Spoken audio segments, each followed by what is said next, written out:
And we're back for another episode of Startup Hustle, a podcast for entrepreneurs by entrepreneurs. If you want to start, own, or build a business, then you're in the right place. We bring you the real truth about what it's like to take something from concept to launch. From growth, innovation, experience, failing, or winning big, we've got you covered. So let's get down to business with another episode of Startup Hustle, brought to you by Fullscale.io.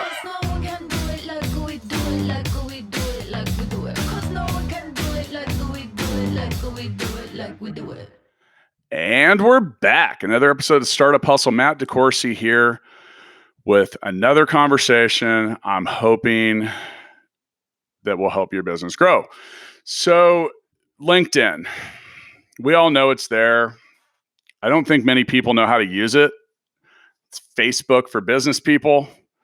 It's a great way to make a great impression, and it's also a great way to make a terrible impression. So in order to demystify some of that, I've brought in some help people. Now, before I introduce today's guest, I want to let you know that today's episode of Startup Hustle is sponsored by Fullscale.io, helping you build a software team quickly and affordably. With me today, I've got Scott Aaron. Now, Scott's a coach. He's a best-selling author. He's a speaker, and he's a podcaster. He's out of Marlton, New Jersey, which I learned earlier is basically a suburb of Philadelphia. So anyway, without further ado, Scott, welcome to Startup Hustle. Matt, pleasure and an honor to be here and looking forward to a great conversation. Yeah, I am as well, especially on this topic. And we're going to talk about the power of LinkedIn. Now, before we get too far into that, if you want to learn more about Scott, scroll down, click the link in the show notes, or you can go to scottaaron.net, and Aaron's Aaron, as we will say. That's the boy spelling, if it's a first name, right? Yes. So yeah, scottaaron.net. Now, all of this said, why don't you give us a bit of your backstory before we dive into the power of LinkedIn? Yeah, the long and the short of how I got to LinkedIn was actually 23 years ago. My father is also an entrepreneur, and I learned a lot of what I know about entrepreneurship from him. But also, my journey in entrepreneurship started in a very unorthodox way. So my father got involved in some bad business dealings when I was a senior in high school going into freshman year of college, that by the time my freshman year of college ended, it landed him in federal prison for 2.5 years for insurance fraud. Oh, wow. And in that time period, my father had purchased a failing gym in downtown Philadelphia, which was then turned over to me as a sophomore in college. So I was growing a business and going to school at the same time and had no clue how to run a business, lead a team, or any of that. But I kind of had to learn on the fly. And I fell in love with people. I loved health and wellness.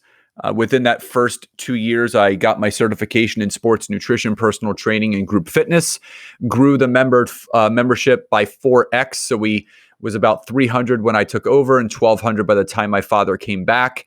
We opened up a second location in 2002. And then in 2003, we sold both locations to another family for $1 million. So at the age of 24, I became a millionaire. Took a year off just to train. And then in 2004, we opened up a third and final location. But the only problem was it had to be personally financed by me because my parents didn't have any credit left because of his past. And I didn't really know what that meant. But 5 years later, I did, because I was then $1.5 million in liability debt. So literally came full circle, 5 years going from millionaire to being over $1 million in the hole. But I continued to move forward. Got into online marketing in 2013 in the form of network marketing.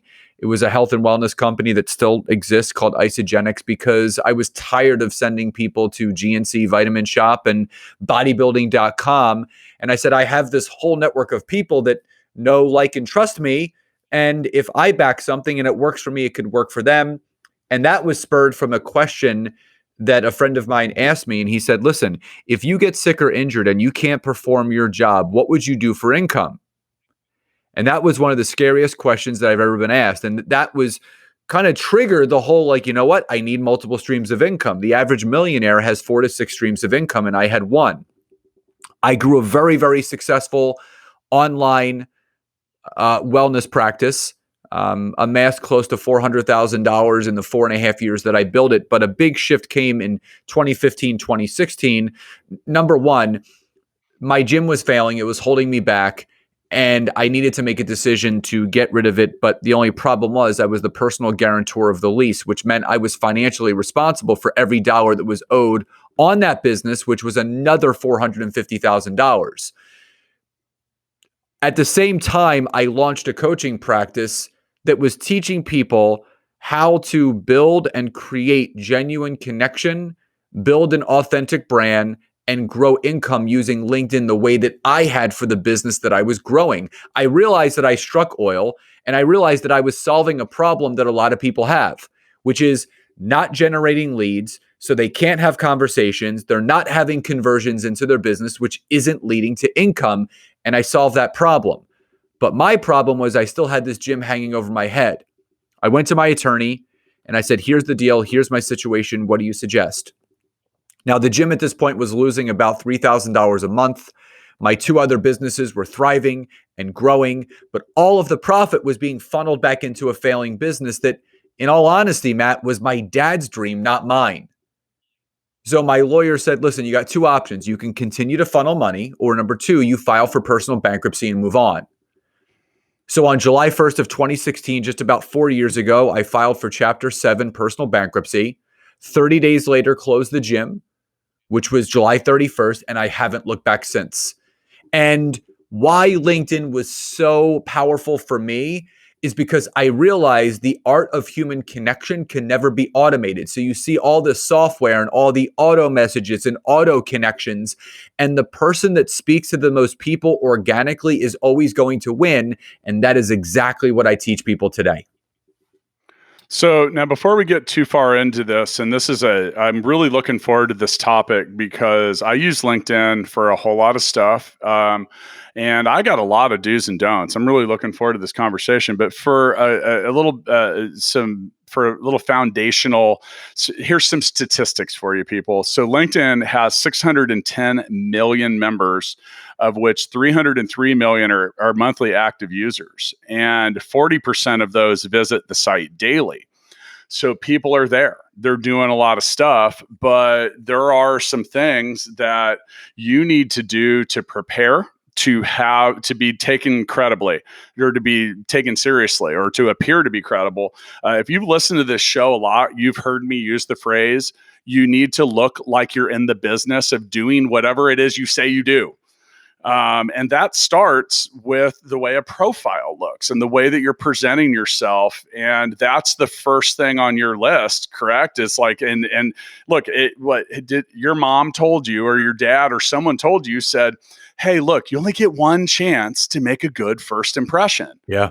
So in your practice, is this where it starts? Well, absolutely. But just to kind of piggyback on what you said, facts are friendly. And everything that I teach, everything I train on. So what people need to know, outside of the 600 million global users, the average age is 30 to 55 with a yearly income of $100,000 a year or more. But you're also allowed 30,000 organic connections. I've grown my network from about 500 to nearly 28,000 in the last 3.5 years. But people also have to understand that 80% of all business-to-business leads are generated through LinkedIn. 80%. This is a fact. 80% of all B2B leads are generated on LinkedIn. But it's also the number one place for content creators to distribute content, 94%. And 93% of all online B2B marketers consider LinkedIn the number one tool for marketing their business and their brand. But here's the other thing. So there's a lot of people listening that say, well, I'm not 30 to 55. I'm millennial, right? 87 million millennials are now on LinkedIn because even they are seeing the changes to Facebook and Instagram. So nearly 13% of the contingency of LinkedIn is now millennial age. But here's the other thing. Facebook, what people need to know, there's a big difference. Facebook is the barbecue of social media. That's where people go to hang out. Instagram is the Bravo TV of social media. That's where you go to look at other people's lives. It's a reality TV show. But LinkedIn is a global networking event every single time you log on. So why Matt said, your profile should be number one. Absolutely. That's the first thing that people see. So here's what happened. When Microsoft bought them out nearly 5 years ago, they embedded SEO onto all of our profiles. And for those that don't know what that is, it's search engine optimization. So if you go on Google and you search for Scott Aaron, one of the first things that you're going to see is actually my LinkedIn profile, because LinkedIn now talks to Google, Yahoo, and Bing. It's a search engine. People are on there search. I got hired by someone yesterday because they searched for someone that does what I do on LinkedIn, and I came up because my profile is optimized. So you need to make sure. So I called this the layer cake of LinkedIn. So if you want to picture a wedding cake, you have the big base at the bottom, and then you have the 3 tiers. The big base is your profile. Every section has to be filled out. A proper headshot, a background photo that is branded to you, a proper headline. You're not selling and pitching. And I love when people have this, Matt. They in their headline under their photo, they're immediately pitching people. Hire me to help you do this. I help people do that. Listen, people don't care about what you do or how you do it. They care about why you do it. And that's where you're going to use the About Me section to tell people why it is you do what you do. So if you're going to write a proper headline, list all the different things that you do. So if anyone goes to my profile on LinkedIn, it'll say podcast host, best-selling author, lead generation specialist, human connection specialist, all the things that I do. But making you need to get attention. You need to get attention and get someone to want to click. I couldn't agree with you more. I think that if you're trying to the pitch too early, that annoys me. It actually makes me not want to accept your connection, because I think I fully expect after I click the button to accept your connection request to be solicited. And that drives me nuts. Buy me a drink first. I'm just saying, do something. And you talk about automated crap. So the one thing that I've learned, and by the way, if you Google Matt DeCoursey, the very first listing that comes up is in fact my LinkedIn profile, of which I list myself as the Startup Hustle podcast host, $1 Million Bedroom author, and Fullscale.io founder. Now, the reason is because I have to assume that at my 2-year-old business, even though I have 200 employees already, that the Fullscale.io founder is not the attention grabber.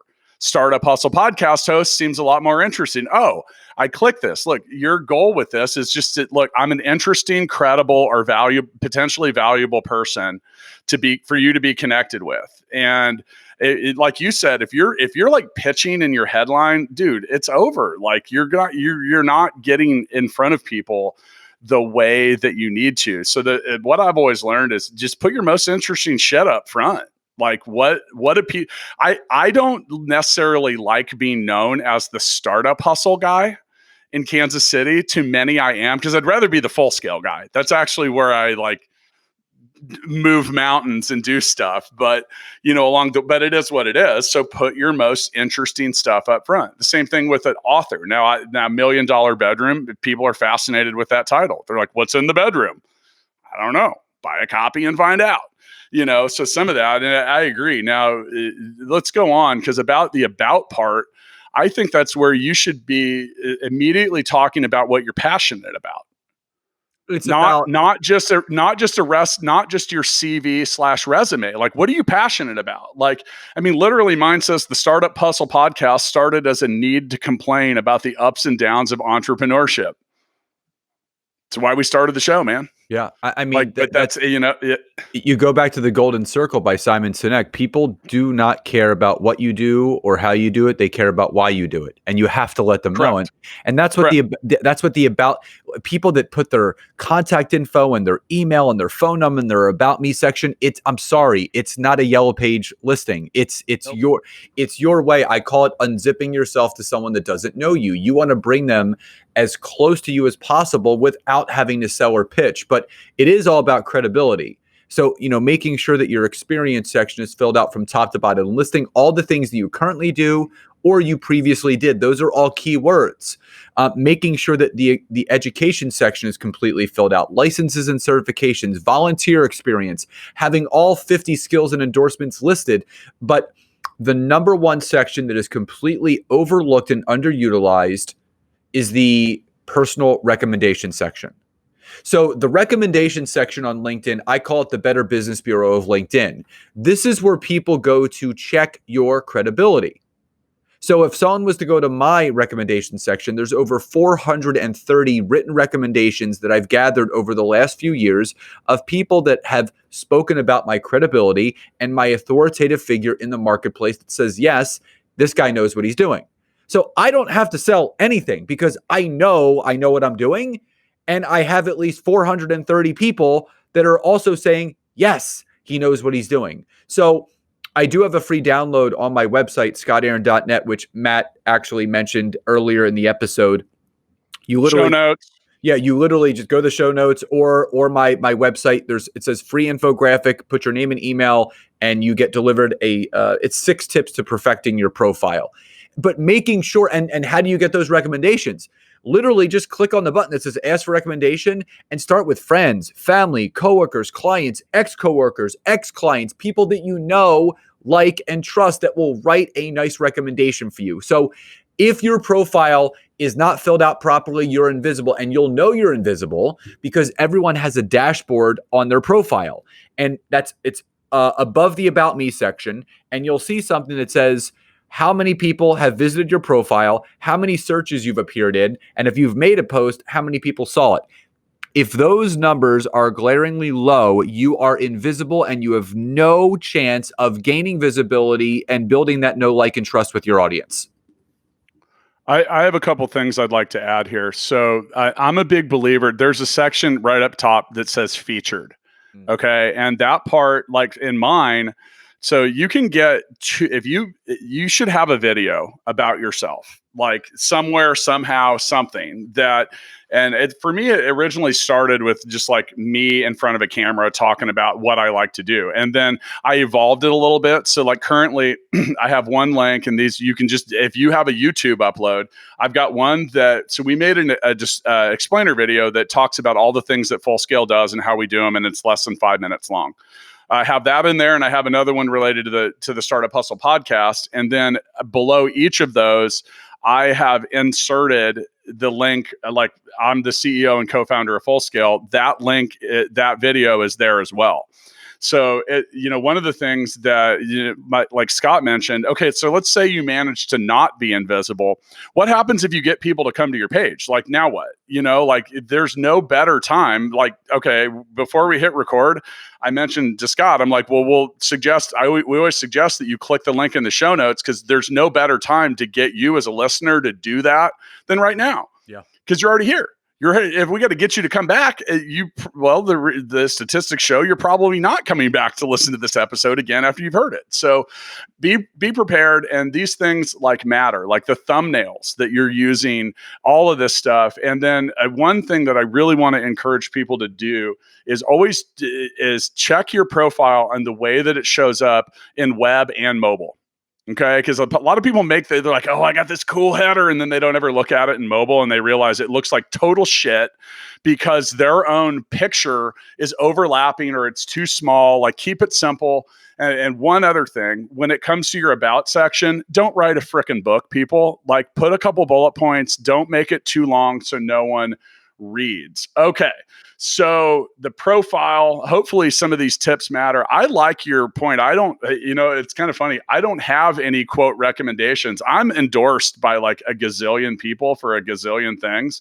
But I realize while you were talking about the reason I'm probably not quote recommended, and these are quotes about you, is I'm not asking people to recommend me? Gotta ask. Like, ask. Like, the idea that everyone's just going to go out of their way to write these gleaming recommendations about you is not going to happen. You And get what you ask for. and So, I have people that just have gone and written them for me without me asking, which is Sure. great. But I try to initiate, but not the best way to populate those. No, though. Just and ask some people. just ask people. But as far as the featured things, if someone goes to my profile, I have 3 featured things, and they're all ways for me to connect with people outside of LinkedIn, and they're all free. One is to listen to my podcast. The second is to schedule a 15-minute discovery call. And the third is my free infographic. So right on your LinkedIn page, it acts just like a website, and you could direct people wherever you want to direct them to. It's brilliant, but people aren't utilizing it the right way. So part of why I think this is important as well is, so a few years ago, I really, I wrapped my arms around the concept that if I ever wanted to get a hold of someone that didn't know who I was, they're going to Google you. And, like I'm well aware that my LinkedIn page shows up first. You look at other things, like I've actually gone and set my stuff up in Google. You can see all 3 books I've written, all these different things. This stuff matters because it's back to that impression. It shows that you're serious about what you do. Now, in regards to, all right, so in harnessing the power of LinkedIn, next, you feel you're passionate about finding your avatar. What does that mean? Well, I always tell people you have to think about the end in mind when you're on LinkedIn. So who is the ideal person that you can connect with?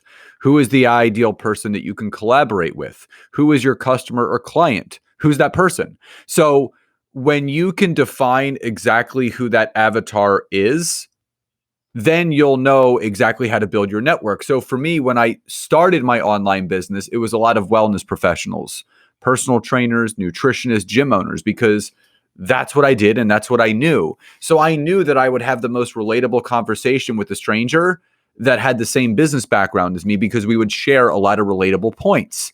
So the mistake that people make is that they just connect with anyone and everyone. True. One of my first mentors, Susan Sly, she said to me when she first started mentoring me years ago, she said to me, Scott, you got to wake up every single morning, look yourself in the mirror and ask yourself, how am I going to connect with myself today? And it was this light bulb moment. I'm like, oh my God, that's it. I'm not looking for anyone. I'm looking for that person that I'll have the greatest relatable conversation with without ever speaking to them. So while you're listening to this, write down who your ideal client is. Who is your ideal customer? And whatever you write down on that piece of paper, use the search engine on LinkedIn to go find them and go connect with them and build your network that looks like the ideal person that you want to talk to, connect with, and do business with. So I will support your statements with 3 examples for myself. CEOs, founders, and those are often different people, right? And then third, for me, I use LinkedIn for recruiting employees. So half of my 200 employees found out about our company and our openings and everything from me through LinkedIn. And think about that. I have populated half of my 200-person company by recruiting through LinkedIn. Now, what's the value of that? Right? If I had to pay a headhunter or recruiter or a lot of different things, like a lot of different people, like, let's take that times 100. And so I've been able to do significant things with that, but those are 3 different types of people, because there are who are your potential clients, but also who do you want to reach? Like who, where, and how can you accomplish anything? And like you said, you got to have some kind of plan. Like we don't have to get into 10,000 cliche statements, but you talk about also let's talk about building the network, because you alluded to that a little bit. Look, a connection that doesn't, like, it's not about quantity here. This is not quality. In my opinion, it's about quality. Now, you mentioned you have 28,000 connections. I had close to that at one point, and I've actually been thinning them out because they cut you off at 30K. Correct. Well, you can have limited followers, but I am very strategic and very specific. So here's just to piggyback off that, Matt. If someone sends me a connection request, right? and they connect with me. And I send them a message wanting to hop on a discovery call to learn about each other's businesses, to see what introductions we can do, how we can connect and collaborate. And they're too, quote unquote, busy to get on the phone or a Zoom, or they don't respond. I remove them as a connection. I don't want, just follow me. Just click the follow button. Don't send me a connection request if you're not going to be willing to get on the phone with me. And I understand, Matt, the reason why a lot of people don't want to get on the phone with people is because they think they're going to be sold to. And that's because there's some bad sales tactics. I specifically, and we'll get into the one layer of this, which is messaging people, the proper way to message people. But again, you have to earn a spot in my network. I want to collaborate. I want to connect. And if you can't make time for me, your people tell you by their non-actions what's most important to them. This is not Facebook. This is not Instagram. You're not just looking to boast your numbers. That's not what it's about. It's about really pouring into other people and truly leaving them better, whether it's doing an introduction or seeing how you can help each other. Yeah, the thing that I think too many people don't understand about relationships in general is that look, it's kind of like a bank account, and if you go down to your local bank where you haven't made any deposits and you're waving a withdrawal slip at the teller window, they're not going to give you shit because you haven't made any deposits. And like with the building the network, the things that drive me nuts is if I connect to you and immediately you're soliciting me, I remove the connection, because that is a selfish connection. Like, what can you do to provide value? Like, I actually every day for years have systematically reached out to targeted groups of people. The one thing I certainly never do is automated bullshit. Like, I can smell it from 100 miles away. Yep. The thing I find amazing too is how many people, okay, so I own a business that sells software development services. I get a couple solicitations a day. People like, we would love to help you with your web development needs. I'm like, are you fucking stupid? I'm your competitor. Well, not even that. Like, do you know how many people reach out to me? Do you need help generating leads on LinkedIn? Yeah. Have you read my bio at all? Have you read my book? Have you listened to anything that I'm like? So people, they're just clicking. I will reply sharply occasionally. Like, it depends on what kind of a mood I'm in. And now I quit. So when it comes to sales, I believe in 2 4-letter words: sold and next. Yeah. So I kind of quit caring. I just now remove the connection. So, one of the things is you mentioned that automated crap. Like, there's things you can automate for purposes of business efficiency, and then there's things that you can't. And like, people smell that a mile away. Like, no one replies to the automated crap because it looks like junk. There's no personalization. There's no relationship building there. It's nothing. It's like, and I'm not even sure I want the client that would reply to that. So, typically when it comes to like building my network, and I feel like I've been really effective with it, is I'm not even going to consider contacting you for days, if not weeks. Like, I want that connection to sit, and I don't want to be the person that hammered you the moment after you hit connect. If you're listening, and we're kind of moving into your next pillar about messaging here. We can kind of straddle the line because they go hand in hand. Yeah, absolutely. But for the listeners, if you are currently paying a service that is connecting and messaging for you on LinkedIn, I'm just going to be honest and I'm going to be truthful. Garbage. Cancel the service. Yeah. You are literally getting ripped off. Do you know I generate 25 organic conversation leads every week, and I spend a total of 3 hours a week on LinkedIn, if that, 15, 20 minutes a day. That's it. And I know people that are paying like $600 a month. No one should ever handle your connections and your messages because, like you said, Matt, if it doesn't pass the smell test, I'm not responding to it. And I actually reply. If someone sends me a message and I can tell it's one of those verbal vomit 18 paragraph long sales pitches, I will actually reply back, "Hi, so-and-so, is this an automated message?" And if I don't get a response back, it is, because that actually throws off the trigger of the automation that they have set up. Never automate yourself. Matt, people are automating the most important aspect of that business, and that is that person. You are the driver. But here's the thing. So the third layer, and the most important, this is where hang on one thing. I have actually used, and I don't use it anymore, but at one point I did have an automation tool, but all it did was help keep me organized.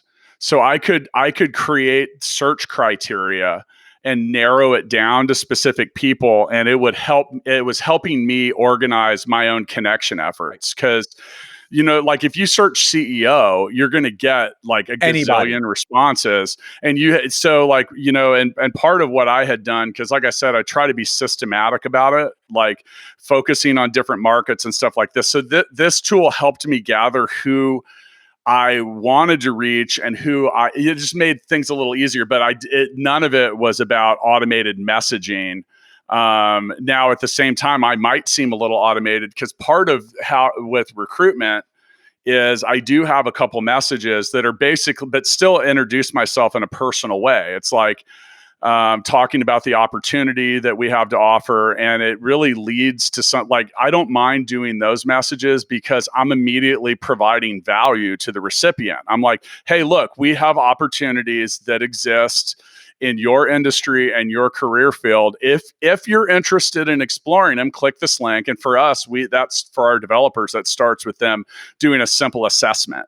And that's how we screen them. Now, one of the things that is a little time consuming, and I try to kind of like bridge the gap here, is a lot of applicants reply and kind of want to chat it up a little bit. And I have to try to limit my time with that, because here's the thing is the assessments that we give are your barrier to entry. If you can't pass one of them, then you don't get an interview. So you have to kind of bridge that gap about when it's productive to have a conversation, when you're talking to a robot, and when you should just say next. Yeah. Okay, so you had another point there. Go ahead. Well, I created something called the magic formula, and anyone can like it. I like it already, just because it's magic. Anyone can follow this methodology to whatever business you own, or anything that you're doing. And there's 3 steps. The first step is, whenever you're going to message someone, mention their name. So it would be, hey, Matt, great to be connected to you. I know it sounds very, very simple, but sometimes simple is the best. The second thing you're going to do, I call it lowering the drawbridge. So if anyone can picture a drawbridge, that's when a drawbridge comes up, the boats could go and fit underneath, and then the drawbridge comes down. So you have to lower the drawbridge with that person that doesn't know you, by creating a relatable point between you and that person, where it can lower the drawbridge and they can walk across closer to you. So if I was connecting with Matt, I would say, Matt, great to be connected to you. I noticed that you had a business podcast, as do I. Would love to hear about it. Share more about mine to see how we can support each other here on LinkedIn. Now, I've done 2 things. Number 1, I've lowered the drawbridge and I created that connecting point between myself and Matt. But number 2, I used one of the most powerful words in the English language. And that word is support. It has been scientifically proven that when someone hears the word support, it triggers the brain to create a hormone, a chemical called oxytocin, which is our feel-good brain chemical. So when someone is reading this message, they're feeling good, just like dopamine or cortisol or endorphins, or even... Well, it's the same thing as offering value. It's like, hey, like that's a type of support. You're offering to make a deposit before you show up at the window with a withdrawal slip. Like, I mean, Exactly. Here's the thing, man. I'm 45 years old, and I learned this a long time ago. Like, I pride myself as I don't ask for shit.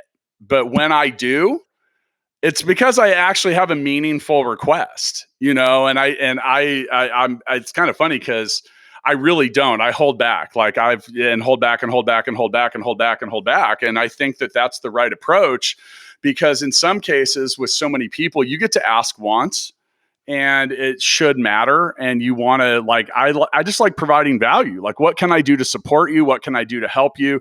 I want to either help you sell more, spend less, find more peace of mind, or maybe just be a colleague. Like you mentioned, so CEOs, founders, like, hey, look, we have a secret founder society that it's truly imaginary, but you can picture this. We call it Tears and Beers, because sometimes a founder just needs to go in a safe place and either get drunk or cry or maybe do both. Yeah. And like I said, that's a fictional club, but I know a lot of founders that they want to talk to someone that's been through the shit that they've been through, because it's a relatability thing. And and then sometimes it's also like helping someone solve a problem, but not being like, if you buy by Sunday, we're at 25% off, crap like that. That doesn't work. Yeah. The thing is like, what's a problem in your business that I can help you solve? Now, if you ask that in the first 5 minutes of connection, I'm going to honestly say, fuck you. Who are you?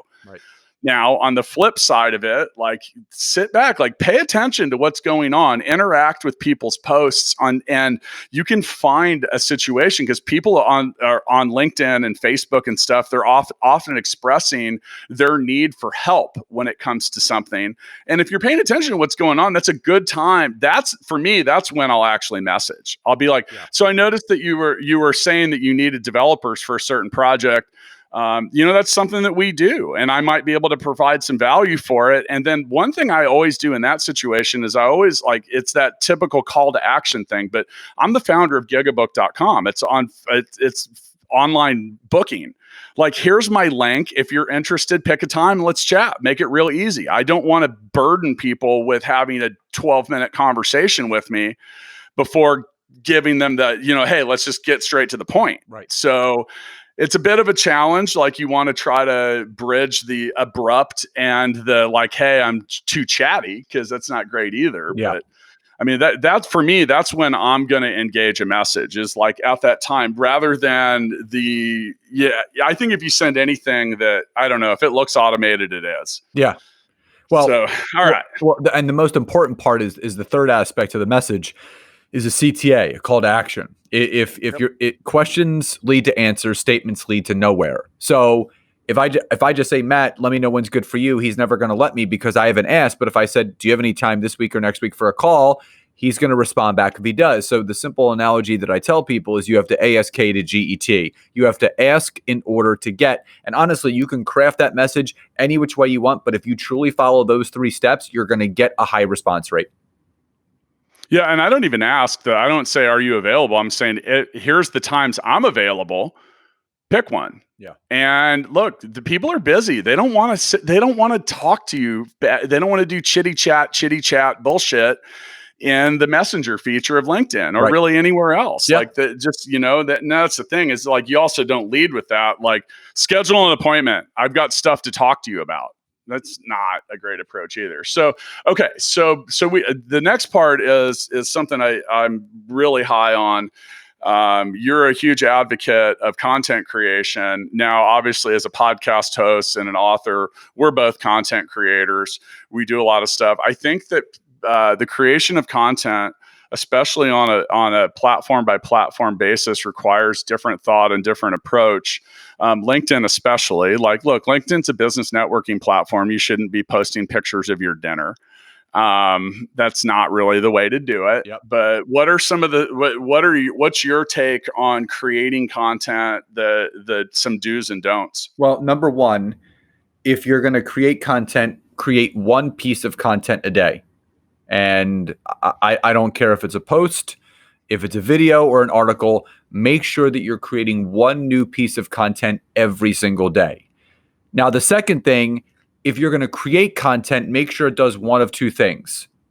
It informs your audience about maybe something they didn't know, or it educates them on something maybe new, inventive, or something that is value added to the business or profession they're a part of.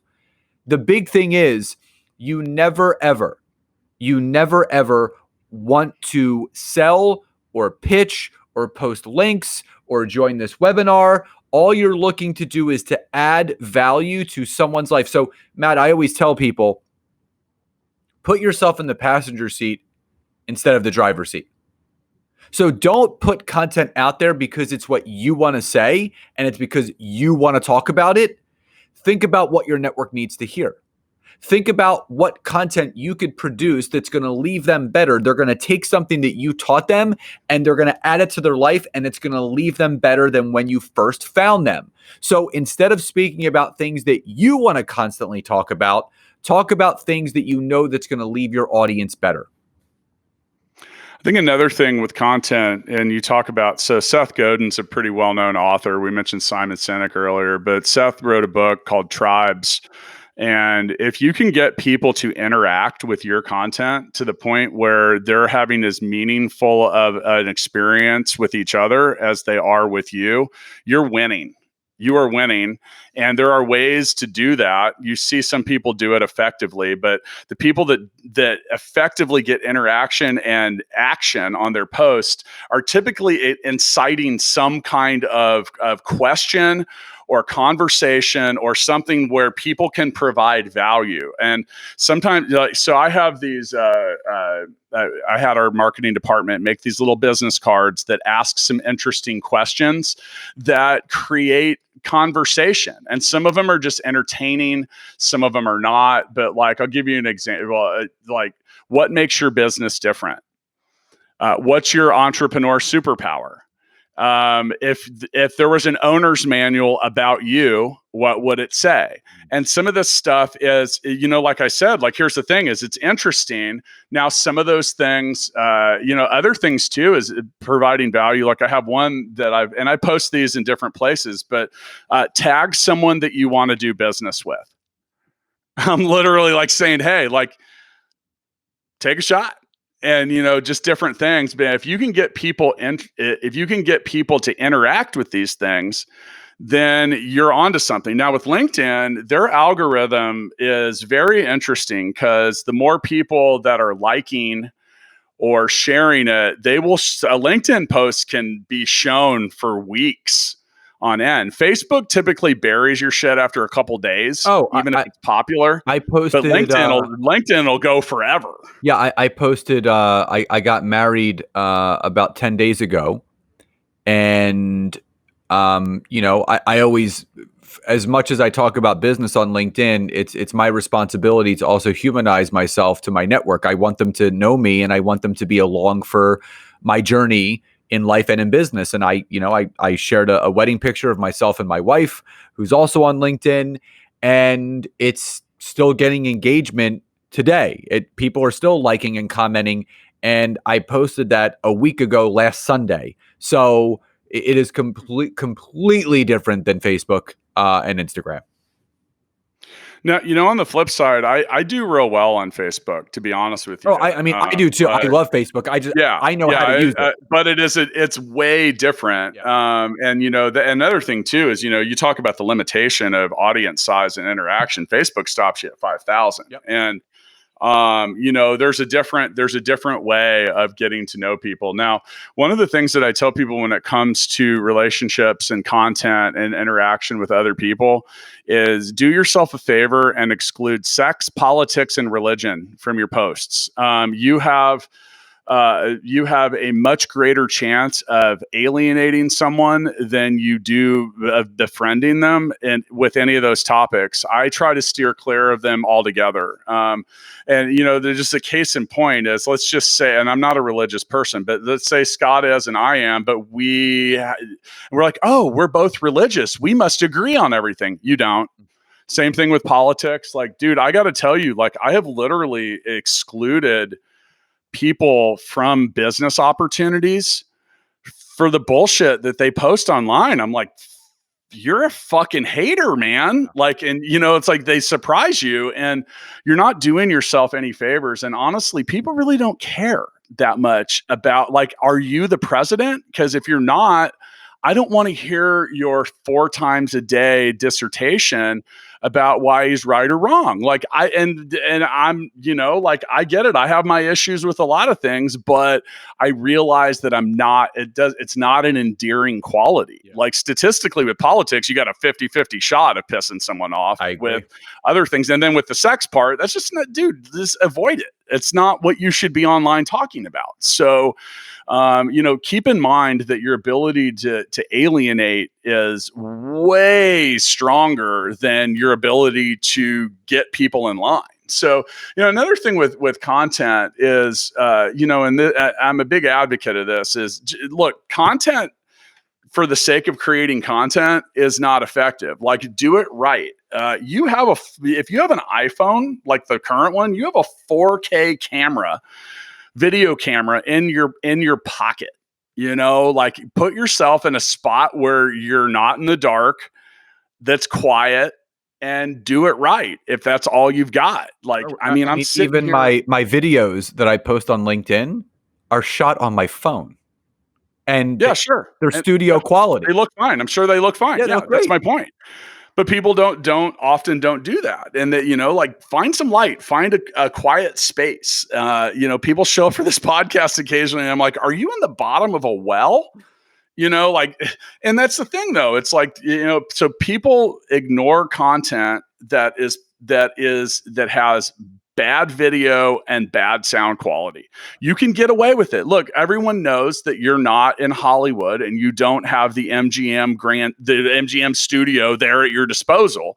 But at the same time, if it's like gutter, and like one of the things that I find to be annoying is the walking video. Like, you're walking, it's bouncing, it looks like crap, it sounds terrible. Like, if you're going to do that, spend $99 and get yourself a little gimbal that will at least keep the frame steady. Yeah. So there's just different stuff like that. And then one thing, I think the cardinal error that people make with content creation is they take way too long to make a point or get me interested. Like, lead with the need, people.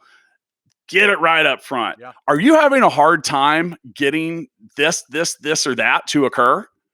Okay, so if I am, you got my attention. But the opposite of that is like, hi, this is Matt DeCoursey. I'm the CEO and founder of blah, blah, blah, blah, blah. Because that's exactly what people start hearing. You have like 3 seconds at most to get someone's attention. So also in your video, don't put a freaking 20-second intro that's like, okay, if you're Gary Vee and you have a gazillion followers, people will sit through that, but you're not probably. So get right to the point. Like, 1 second at best, or put it in the corner, watermark it, do something, but lead with the need, get someone's attention.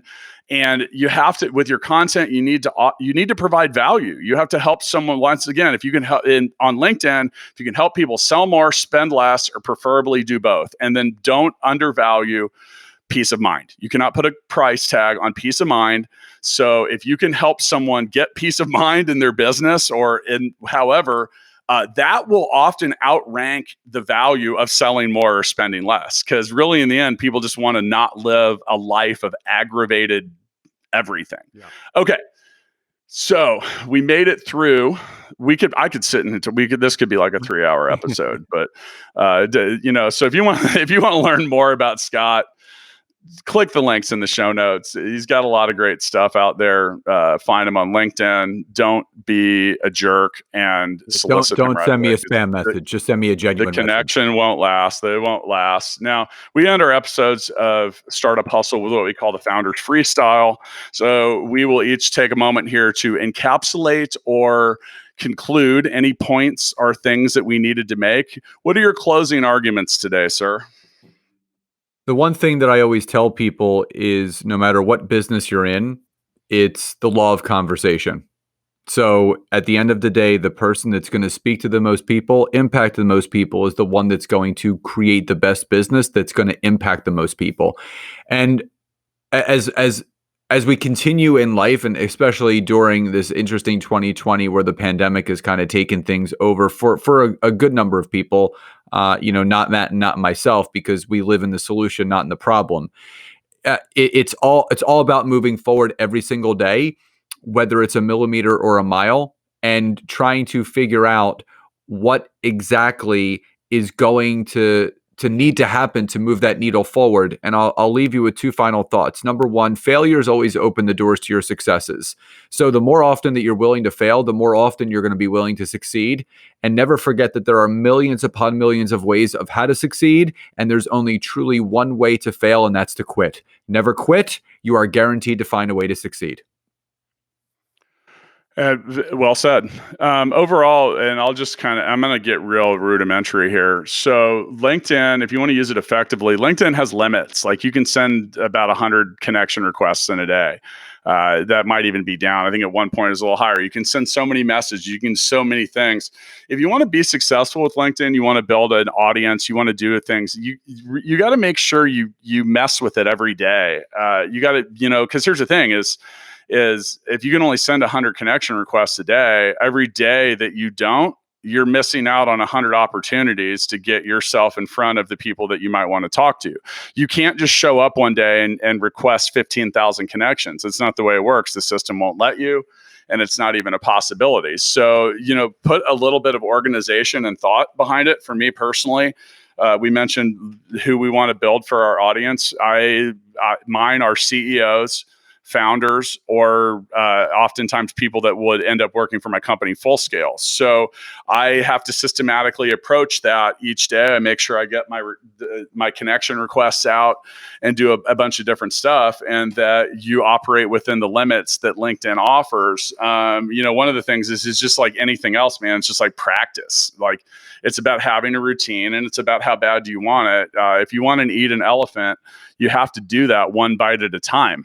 So pretty much anything that you want to accomplish or do is just like that. Too many people look at things as their goals as a singular action, when really it's about a whole lot of blocks that have piled up or stacked on top of each other so you can climb to the top and finally reach that goal. So break it down to figure out where you want to be systematic in your approach. Like I will, earlier today, I'm trying to reach out to other podcast hosts. So I've got a list of all the cities that I want to relate to peers in, and I've been kind of just taking some time each day and going down that list, and I keep track of it in a Google sheet, and I've got a list of cities I want to look at. I've got a list of keywords that I search, and I get through one city and then I move to the next, and it's off the list, and that is what it is. So it's not hard, but once again, and I think the one of the big keys from today is get away from the automated crap. No one pays attention to it. Like you're wasting your time. And honestly, on some levels, you're just kind of embarrassing yourself. So, and take a couple minutes to look at what someone does before you reach out to them. Because like I said, the thing that just blows me away is the solicitations that I get for people that are trying to sell me. They're actually my competitors, and they don't care because they're spamming. But my point is don't be in that group of people. So, well, anyway, man, thanks for joining me. I'm going to get to work because I'm not done making my connection requests for the day. So I'll see you next time. Thanks, Matt. Appreciate it.